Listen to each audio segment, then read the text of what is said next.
I think if I were to pass on a message that for Bruneians,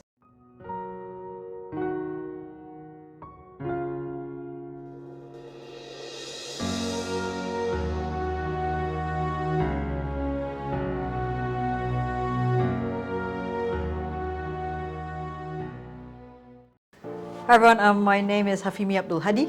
I am an architect by training, definitely true blue Bruneian, but I also grew up outside of Brunei for the formative years of my life. I run my own group of companies as well as I do consultancy for international companies. I've had many past lives, several of which involve crossing the sectors of private, public and community level.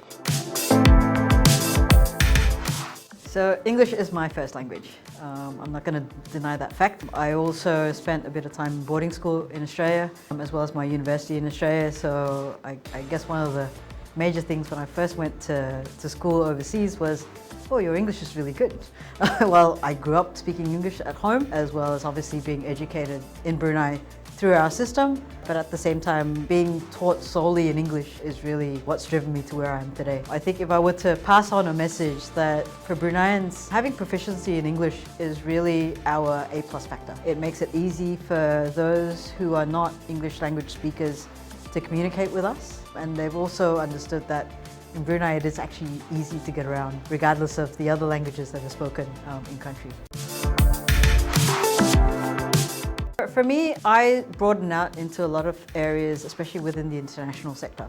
I've chaired organizations whereby the interaction within our regional and international fora requires that proficiency. And I think that's something that is very unique to Brunei as a country because of the fact that we have this bilingual system. There are other countries that have the same approach, but I think for Brunei this has been something that has brought us into the region very easily. We communicate very well on regional fora, in the organizations that we participate in, overseas as well as locally. I think it's easy for those who use English as their main medium of communication to connect with Bruneians. So for me, English was, I wouldn't say it was my gateway to where I got to regionally, but it was definitely a plus point when you look at a methodology of being able to relate to other nationalities. I feel that as Bruneians, this is really where we can lead in the region and in the world. Even with our neighbors, sometimes English is not necessarily their first preference. They still go back to their native language. In certain countries, you need to use their native language as their main mode of communication. In Brunei, you do find it unique that we still have this bilingual capability, even when you have to relate to the governmental departments. So I think that's one thing we're held in very high regard for. And it's just, again, it's really easy for our neighbors, our new partners to communicate with us.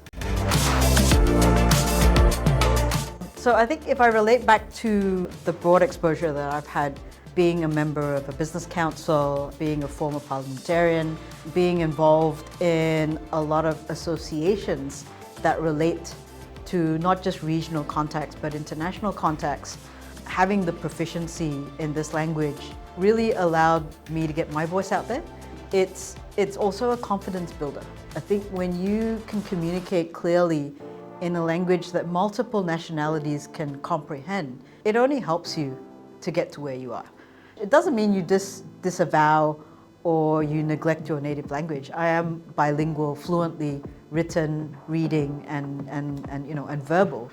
So there are others who are way better, right? But I think with English being, your major language of communication, it's never going to fail, no matter what. I think when we were little, my grandparents essentially said, look, if you're going to get anywhere, I am Chinese by ethnicity and by culture. And even, at their time, they felt that the English language is the most important part of educating their grandchildren. And at the same time, because they knew that would get them out into the world. And I think if I'm a living example of that, then there are many, many examples within Brunei that can really, get us to where we are at today. You can hear different smatterings of English spoken in Brunei. You've got the Queen's English as well as all the colloquial stuff and the slangs that come along by watching modern media and television. But I think for Bruneians, it makes us extremely adaptable. It makes us easily understood. And even if certain Bruneians may not be as comfortable to use the language as much as their own local language, doesn't mean that they fail to understand. So for me, I think that's been our plus point. And at the same time, it's enabled adaptability no matter where we are in the world.